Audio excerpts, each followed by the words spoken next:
Karibu sana Chamazi. Niruhusu kupitia nafasi hii nihabarishe Watanzania wenzangu. Katika kifungu cha 21 cha katiba kinampa haki ya kila mmoja wetu kwenda kupiga kura. Lakini pia kinazuia mtu kumzuia kwenda kupiga kura. Niombe wana Mbagala, wana Chamazi, msiogope. Tarehe 29 nendeni mkapige kura kutimiza wajibu wenu wa katiba. Hakuna atakaye kuzuia, hakuna atakaye kukataza usiende kupiga kura. Na mkiona vijibango bango msiwasikilize. Ndugu wana Mbagala, Chama cha Mapinduzi akikufanya makosa kumteua Dr. Samia Suluhu Hassan, mmeasikiliza mengi, mmeyaona kwenye mabango. Alipokea nchi katika wakati mgumu na ameiweka salama. Yuko mfanyabiashara mmoja aliniambia, nilikuwa nataka kuhama, sasa baada ya Mama Samia kuja nimetulia na biashara zangu zinakwenda. Makofi kwa Dr. Samia Suluhu Hassan.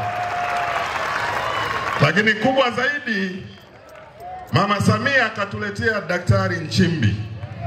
Piga makofi kwa Dr. Nchimbi.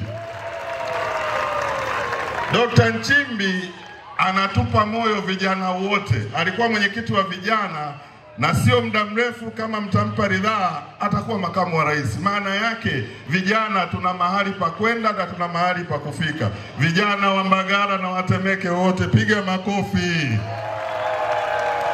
Dr. Nchimbi ana sifa moja na nitasema hata kama hakupenda niseme. Ni mchapakazi.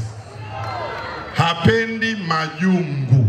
Kwa hiyo mimi na imani kubwa Dr. Nchimbi, uteuzi wako utatupeleka mbali sana katika nchi yetu ya Tanzania. Mungu akubariki sana. Nimalizie. Tumekuja na kauli mbiu ya kazi na utu. Nia yetu ni njema kwamba watendaji wetu watakapokuwa wanafanya kazi, wafanye kazi kwa utu. Wawapende watu.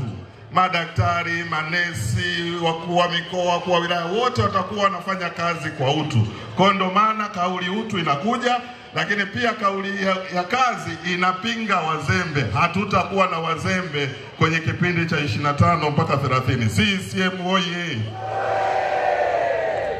Tumekubaliana mgombea mwenza sisi vitu viwili tarehe 29. Unapoenda kupiga kura, unahakikisha uendi peke yako. Kushoto kuna mtu, kulia kuna mtu. Mnasindikizana watatu, mnaenda kupiga kura. Na baada ya kupiga kura, inakuwa mwendo wa kidole maringo. Kwa kila mtu anatembea na kidole chake maringo, akionyesha amefanya nini? Amepiga kura. Tujitokeze wote, twende na mwendo wa kidole maringo siku ya kupiga kura, ili kila Mtanzania akuone wewe ni mzalendo.